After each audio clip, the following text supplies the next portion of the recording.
Welcome! In this video, I'm going to show you how you can connect your Robo E3 3D printer to the MyStemKits website. The first thing you need to do is make sure that your printer is connected to the internet. As you can see here, mine is connected via Wi-Fi, but you can also use an Ethernet cable. Once you're connected to the internet, go into Tools and then Network. That's also where you would set up your internet. Then click Cloud. You have options here. Click on the one that says 3D Printer OS. You'll see there is a randomly generated token. You can always click Get Token to register a new one and click OK.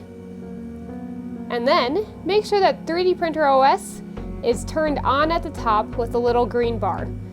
Remember that code because you're going to use it on the MyStemKits website. On your computer, navigate to mystemkits.com and then log in.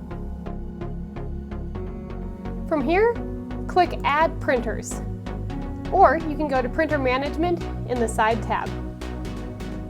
You'll see a couple options here, but for the Robo E3, you want to look at the one at the bottom that talks about Dremel and Robo 3D printers.